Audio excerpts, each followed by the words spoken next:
Hello everyone, welcome to my channel.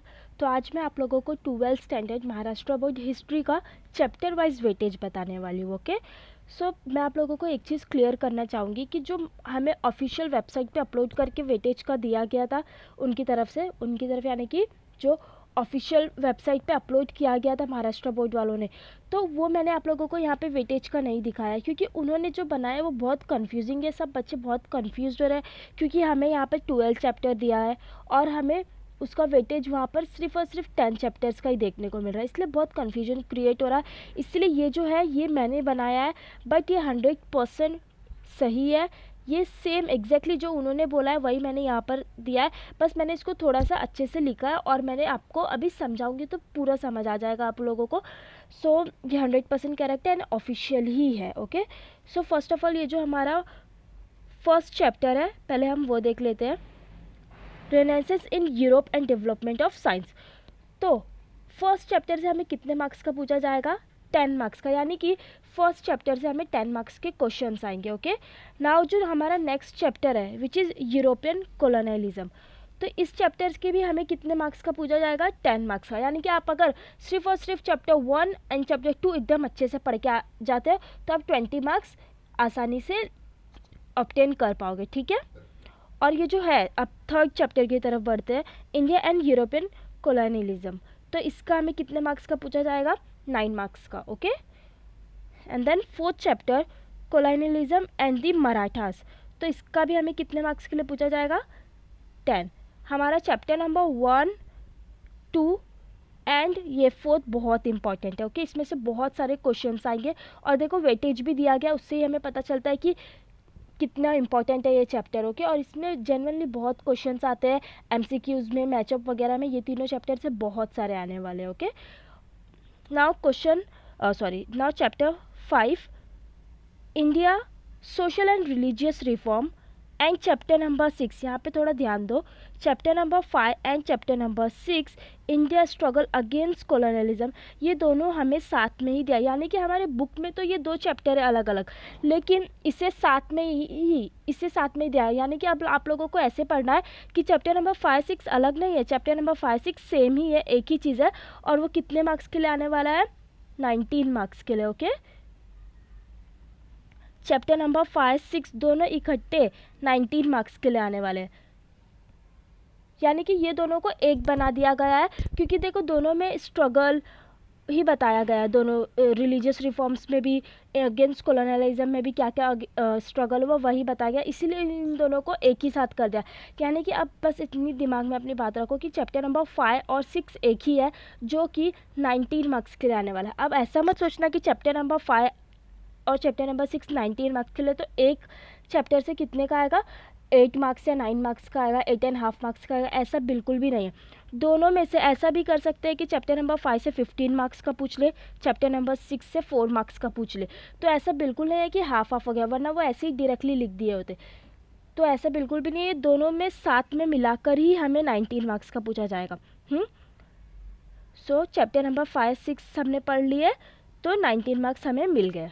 Okay, again अगर कुछ confusion हो रहा है तो मुझे पूछ लो, मैं आप लोगों को वापस से बता दूंगी कमेंट सेक्शन में, लेकिन मुझे लगता है समझ ही गया होगा, इसमें कोई बड़ी बात नहीं है। बस इतना याद रखना है कि उन्होंने चैप्टर नंबर 5-6 को एक ही बना दिया है और दोनों में से साथ में मिलाकर दोनों में से 19 मार्क्स के क्वेश्चन आएंगे। ओके, ऐसा मत सोचना कि चैप्टर नंबर 5 से 8.5 का एंड चैप्टर नंबर 6 से 8.5 का 8.5 प्लस 8.5 19 हो गया, ऐसा बिल्कुल नहीं। किस में भी कितना भी पूछ सकता है कोई भी चैप्टर का, ये दोनों चैप्टर एक ही है, अब ऐसा ही समझ लो। ओके, और ये दोनों चैप्टर दोनों स्ट्रगल्स मिला के हमें 19 मार्क्स का बताना है एग्ज़ाम में। Okay, now 7th chapter decolonization to political integration of India, तो इसका हमें 9 मार्क्स का पूछा जाएगा। ये एकदम सिंपल सी बात है, इसमें कुछ समझने वाले नहीं है। चैप्टर नंबर 7 से 9 मार्क्स का हमें एग्ज़ाम में पूछा जाएगा। Now chapter number 8 world wars and India, इसका कितने मार्क्स का आएगा? 10 मार्क्स का। ओके, और एक बात याद रखो कि ये जो चैप्टर नंबर 7 है, ओके, ये बहुत छोटा है, बहुत छोटा, ऑलमोस्ट 2 पेजेस का ही है, ज़्यादा से ज़्यादा बोल सकते हो 3 पेजेस का है, और इतने छोटा आपको 3 पेजेस पढ़ के 9 मार्क्स मिल रहे हैं, तो ये बहुत अच्छा चैप्टर है, इसे पढ़ लो। ओके, और ये वर्ल्ड वॉर्स का मैंने बता दिया कि 10 मार्क्स का पूछा जाएगा। अब ये हमारा बच जाता है ये चैप्टर नंबर 9 वर्ल्ड डिकोलोनाइजेशन। तो वर्ल्ड डिकोलोनाइजेशन का भी देखो वेटेज थोड़ा कम दिया गया है, 8 मार्क्स का ही पूछा जाएगा, लेकिन ये चैप्टर भी बहुत छोटा है, ये तो 7 चैप्टर से भी छोटा है, ये 2 पेज का ही पकड़ के चलो आप लोग कि बस 2 पेज का है, आपको 2 पेज पढ़ के 8 मार्क्स मिल रहा है, विच इज़ गुड थिंग। तो आप लोग पढ़ लो, 9 चैप्टर भी बस 2 पेज का ही है। Now next lesson is chapter number 10 world war. तो वर्ल्ड वॉर भी हमें 10 मार्क्स का पूछा जाएगा, और ये भी बहुत इंपॉर्टेंट चैप्टर है। ओके, ये chapter number 1 renaissance in Europe and development of science, and this one European colonialism, and chapter number 4 colonialism and the Marathas, और ये वाला chapter world wars and India और कोल्ड वॉर। ये 5 चैप्टर बहुत ज़्यादा important है, इसमें से बहुत कुछ पूछा जाता है, MCQs, मैच द पेयर्स, हर जगह आपको ये दिखेगा। सो ये एकदम अच्छे से पढ़ लो, और इसका वेटेज भी देखो बहुत ज़्यादा है। तो सबसे इंपॉर्टेंट चैप्टर्स जिस पे मैंने रेड मार्क किया है वो यही, chapter number 1, chapter number 2, chapter number 4 and chapter number 8 and 10 are important chapters. Okay, now हमारा बस 2 रह गया है chapter number 11 and chapter number 12। So again देखो ये भी तो नाम भी सेम है, India transform part 1, India transform part 2। तो ये तो पार्ट 1 और पार्ट 2 में जो था ना, तो हमें दोनों पार्ट एक ही कर दिया गया है, मतलब कि एक ही चैप्टर, ऐसे समझ लो कि सारा एक ही चैप्टर है, दोनों पार्ट 1 और पार्ट 2, और दोनों मिलाकर हमें कितने मार्क्स का आएगा, 20 मार्क्स का। Okay, so chapter number 11 and chapter number 12 20 marks का होगा। अब again I am repeating it again, ऐसा मत सोचना कि इंडिया ट्रांसफॉर्म पार्ट 1 पढ़ लूँगा तो 10 मार्क्स आ जाएगा, इंडिया ट्रांसफॉर्म पार्ट 2 पढ़ लूँगा तो छोड़ दूंगा तो 10 मार्क्स चला जाएगा, ऐसा बिल्कुल नहीं है। मतलब कि मेरे कहने का मतलब ये है कि कितने भी कोई भी चैप्टर से पूछ सकता है, क्योंकि उसने मर्ज कर दिया है, अब ये दोनों चैप्टर एक ही हो गया है। तो ऐसा मत सोचना कि एक चैप्टर पढ़ के आपने 10 मार्क्स कमा लिए इस चैप्टर से, नहीं, इसमें आपको ऐसा भी हो सकता है आपको इससे 4 मार्क्स का पूछ ले, और जो बच गए 16 मार्क्स वो इससे पूछ ले, तो ऐसा नहीं है, ये दोनों मर्ज हो गए हैं।